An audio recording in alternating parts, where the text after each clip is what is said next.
Bajo la bruma de Anaga las piedras no guardan silencio, guardan memoria. Solo hace falta saber escuchar.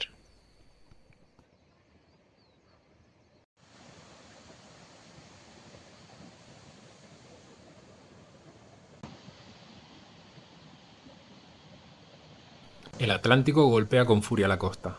Para nuestros ancestros, este rugido no era solo ruido, era una frontera, y a la vez, su principal despensa. En este paisaje de roques y basalto, la supervivencia era un arte que se aprendía observando la fuerza de los elementos.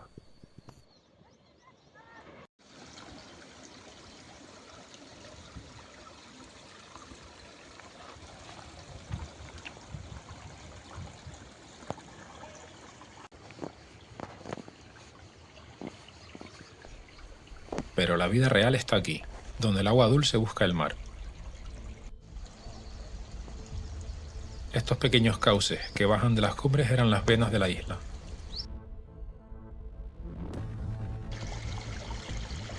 Sin este goteo constante entre los riscos, la historia de los antiguos canarios en estas laderas nunca hubiera sido posible.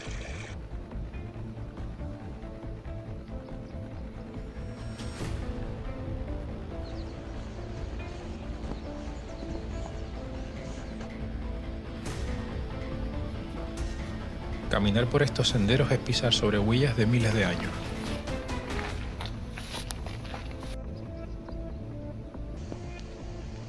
Cada planta que vemos hoy como simple maleza, para ellos era medicina, tinte o alimento.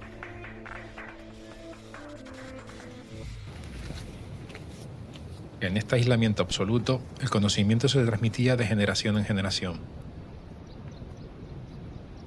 No solo sabían qué comer o cómo curarse, sabían interpretar las señales que la tierra les dejaba.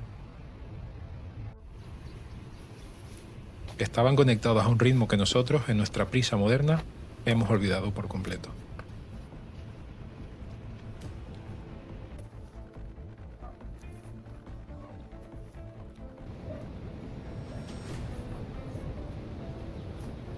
Estamos recorriendo una de las vías de comunicación más antiguas de Tenerife.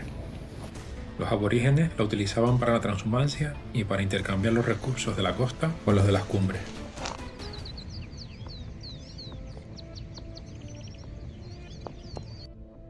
He estado subiendo un rato por lo que parece...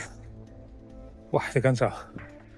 Una senda por aquí media salvaje porque no hay vereda. Esto está por descubrir todavía. Y me acabo de encontrar esto.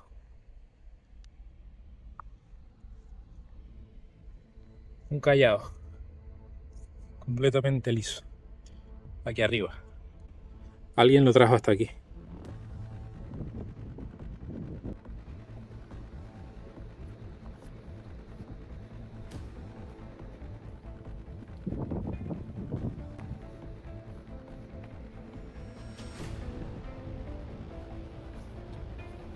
Esto que ven aquí se conoce técnicamente como una estación de cazoletas y canales.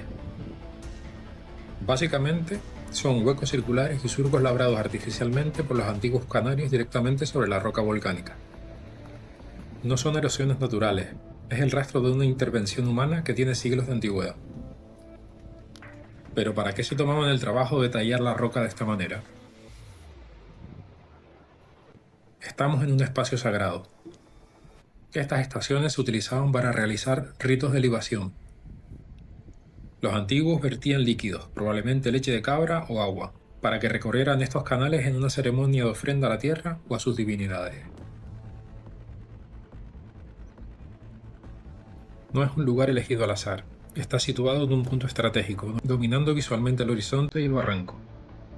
En la arqueología canaria, este tipo de yacimientos suelen estar vinculados a la observación y al control del territorio. Es un lugar de poder, un balcón hacia lo inmenso donde lo terrenal y lo espiritual se daban la mano. ¿Cuál era su objetivo real? La ciencia no tiene una respuesta única, y ahí reside su magia.